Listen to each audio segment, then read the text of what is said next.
All right, let's dive into a word that for most of us carries a lot of weight, the ego. Today, we're going to completely reframe how we think about it. We're going to stop seeing it as some kind of enemy we need to conquer and start seeing it as a loyal, if maybe a little outdated, protector. So let me just ask you this straight up. When you hear that word ego, what's the first thing that pops into your head? What's your immediate gut reaction? Seriously, take a second. My guess is it's probably not all that positive. And yeah, if you were thinking things like selfish or willful, or maybe that nagging little voice that's always worried about losing out on something, you're definitely not alone. That's the classic picture of the ego, right? This annoying thing we're always supposed to be fighting. And honestly, that's a totally understandable place to start. But what if the ego isn't some deep character flaw? What if it's just a function? The idea we're digging into today presents this really powerful reframe. The ego isn't an enemy. Think of it more like an old piece of software, kind of like the original operating system for your heart. Let's break that down. Imagine when you first came into the world, you didn't have this protective shell. But as you lived, you experienced pain, you got hurt, you had setbacks. So what did your mind do? It got to work building a defensive operating system. Its one and only job was to make sure you never, ever felt that kind of pain again. It was basically your first ever security software for navigating a pretty complicated world. And this is where the shift becomes so powerful. Look at this. We're moving from seeing the ego as a flaw to seeing it as a function. It stops being something we have to fight and becomes something we can try to understand. And maybe most important of all, it's not a sign that you're weak. It's actually a sign of your past survival. It's the armor that got you this far.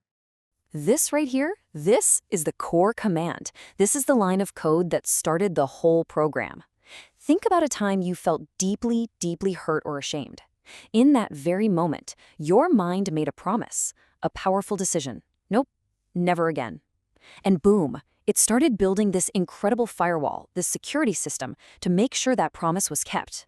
So here's the real kicker. The software itself isn't the problem. I mean, it's a brilliant piece of protective technology, really. The issue is that this old software is now on high alert, like 24/7. It's stuck in overactivation mode, constantly scanning for threats even when we're just living our peaceful day-to-day lives. And that's what causes all that unnecessary stress and defensiveness when there's no real danger.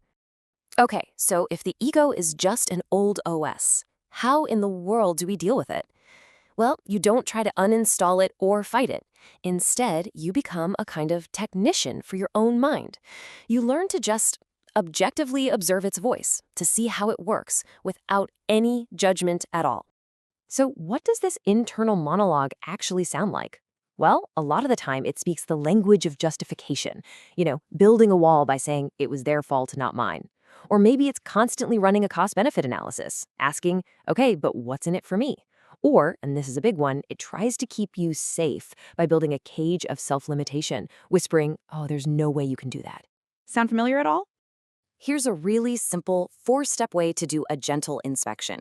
First, just think of a recent time you felt annoyed or defensive. Step 2, really listen. What was that specific voice in your head actually saying? 3, and this is the absolute key, just observe it, like a technician checking a system. No judgment, just, okay, the defense program is running. And finally, just acknowledge it. Maybe silently say to yourself, hey, thanks for trying to protect me. I see you're working. And that simple act, just noticing, it is way more powerful than you can possibly imagine. It's not about changing anything right then and there. It's just about the awareness itself. That awareness is like the ignition switch that starts the whole process of updating your internal operating system. And this is the real payoff. The very moment you notice that ego voice and think, oh, there it is, something amazing happens. You create a tiny little gap. A little bit of breathing room opens up between you, the real you, and that old defensive programming. And in that space, you're not controlled by the program anymore. In that space, you find your freedom. So I want to leave you with this one question to take with you.